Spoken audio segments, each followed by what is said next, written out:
大家好，中国现在全力打击粉丝文化，不仅让粉丝圈岌岌可危，也让粉丝所爱护的爱豆们集体晋升，个个有如惊弓之鸟，惶惶不可终日。因为社会主义铁拳一旦出手了，就不会回头了。现在娱乐圈的粉丝圈不仅成为了国家清囊整顿的对象，就连外围的大量聚集找乐子、找便宜的网红圈，也成了是非之地整数的热点，一同被殃及鱼池了。现在每天都会有大量颇具影响力的千万粉丝级别的大咖大号扎堆的走向了覆灭，究其原因，其实还是粉丝闹、粉丝举报的。而且保证让您意想不到的是，纵使不断有人陆续的倒下了，居然还总会有一大波不怕闹事、不嫌事大的无脑的粉丝继续赶在路上，继续把偶像们、把爱豆们、把无辜的清流们推向火坑、推向深渊。他们一点都不怕火上浇油、雪上加霜，他们似乎都喜欢越闹越大、越乱越好。如果您一路都在关注能量达人赵丽颖和王一博的话，您或许更加期待他们能够尽快的野蛮进组，尽快的野蛮拿奖。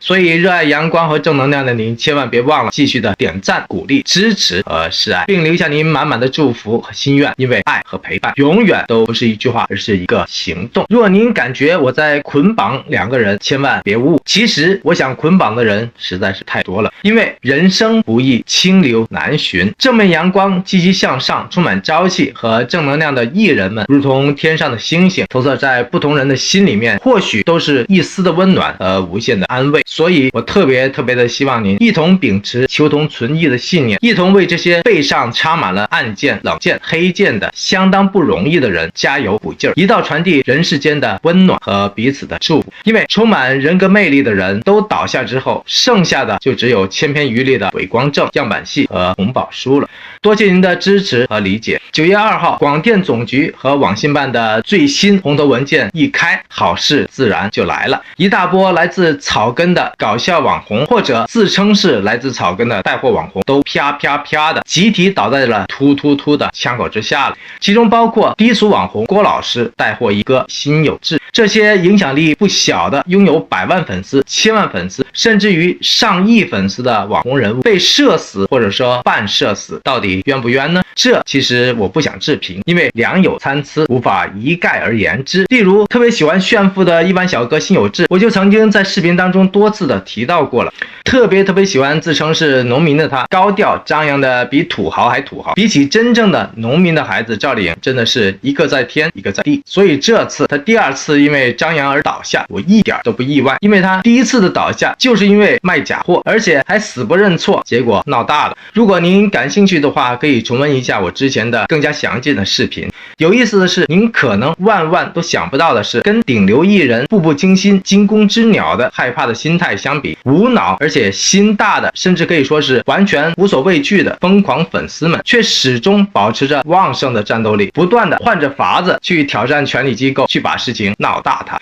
前面有违反粉丝聚众劫法场，跟着有黑粉带偏的赵丽颖粉丝团造反事件，现在继续出现了崇洋媚外的国内粉丝抱团为韩国明星打 call 的专机事件。这种肆无忌惮的顶风作案，仿佛踹到了传递机构的死穴了。因为韩国明星国内网信办还真的管不着，因为社死令根本就管不到外国人。这次中国粉丝们花费了数百万元，为远方的韩国明星朴智民打造了个性化的智民专属飞机活动，真的是严重打脸了说一不二的中国权力机构。也就是说，你不允许我们追捧国内的流量明星，我们就去追捧你完全管不着的国外的流量明星。因为反正国内的流量明星基本上都是日流、韩流出身，漂洋过海去追捧那些娱乐元祖的明星们，照样能够满足追星的欲望和做粉丝的快乐。这种源自民间的对立的情绪，以及来自官方的管控的升级，看来已经彻底无法调和了。中国可以拿那些看得见的私营企业巨无霸开刀，拿那些毫无抵抗能力、毫无腹肌之力的顶流艺人开刀，却真的因为法不责众，很难把社死和怒火具体落实到每一个花钱买乐子的粉丝的个人身上。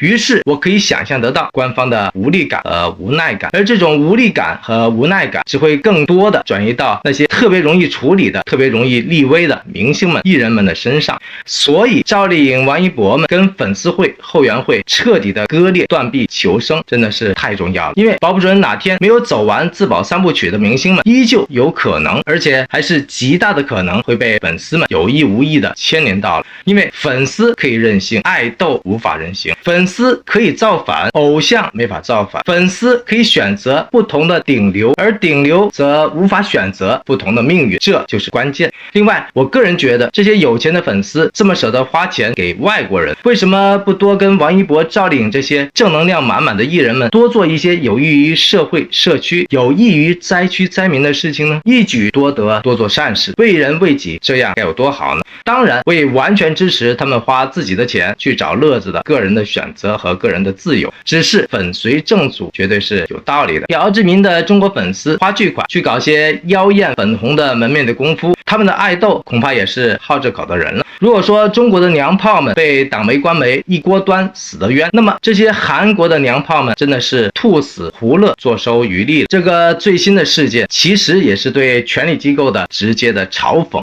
正是因为你们一刀切把正能量偶像和负能量偶像都一口气的处理掉了，同时也把人都吓坏了，也让粉丝们从此没有了选择，只能选择你射死不了的管不着的外国人。总之，正所谓粉丝无脑风向变歪，粉丝搞事艺人当灾。最惨的还是赵丽颖、王一博这些原本与世无争的清流艺人们。这一届的粉丝们永远不会考虑到艺人们切身的悲喜和恐惧、愁烦与未来，他们只会继续的见缝插针，四处点火，继续的让当权者把莫名其妙的怒气持续发泄在无辜当灾的艺人们的身上。您觉得对于这种越带越歪、越约束反而越跑偏的粉丝圈和粉丝文化，应该如何面对和处理呢？是否应该彻底禁止任何形式的粉丝活动呢？或者是否应该强制性在粉丝团体当中加入党支部的存在呢？甚至中央干脆一刀切，把粉丝们的财富也顺便收割了呢？欢迎您在评论区当中写下4个字的对粉丝圈的短评，一个是自由选择，一个是彻底禁止，一个是没有意见。说实在的，在中国永远都存在一种矛盾，就是一抓就死，一死就放，一放就乱，一乱就收，来来回回无休无止。改开40年，苍蝇蚊子雨露阳光，一股脑的都进入了国门，现在重新回到了一抓就死的初始的状态了，这是宿命也是轮回。或许不说你也不知道，其实这种颇具现代气息的粉丝文化在中国其实算是源远流长、历史悠久了。上下5000年里，但凡渔民大量出现的地方和时期，都是粉丝经济的原始的模式。最典型和最出名的就是太平天国运动和义和团运动，洪秀全的粉丝们差点帮他推翻了满清，送上了皇位。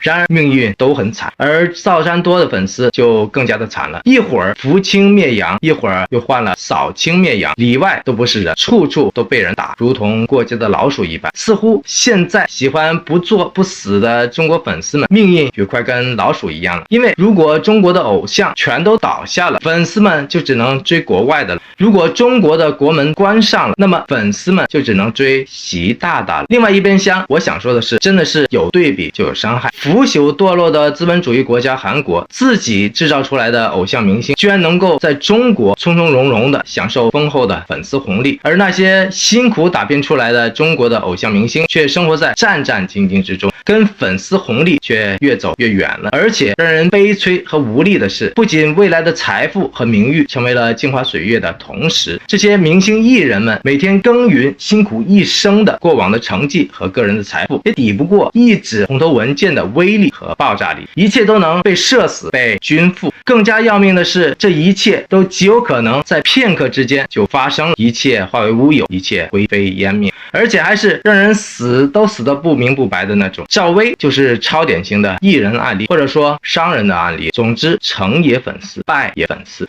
这一届的粉丝也算是让他们所喜爱的偶像们经历了一波又一波的人生最难忘的劫难了。以后在防微杜渐的中央大国，任何粉丝出没的地方，无论线下还是网上，都已经成为了要和谐、要维稳的管控的重点了。或许2-3年之后的某一天，当某位 L 姓明星的死忠粉丝在某地出差公干的时候，突然间偶遇到了自己曾经一生心仪、相许终身的 L 姓偶像的同时，兴奋之余却失落的发现对方早已看破红尘，做了居士，比路人甲还显得路人甲了，再也没有了明星范儿和偶像感了。那么您觉得这种电视剧才会出现的故事桥段会在凡尘上演吗？欢迎您放飞思想，脑补未来。最后，您无论是喜爱赵丽颖还是喜欢王一博，或者衷心祝愿云匪夫妇王炸 CP 这次能够安全进组野蛮拿奖，都欢迎您大声的点个赞、鼓个励、加个油或者贺个彩，因为您的所有爱心、鼓励和支持已经证明了2、3次了，都是达成心愿的无形的能量。这些无形的能量慢慢汇聚起来的话，就是能够影响未来的、营造光明的巨大的能量场。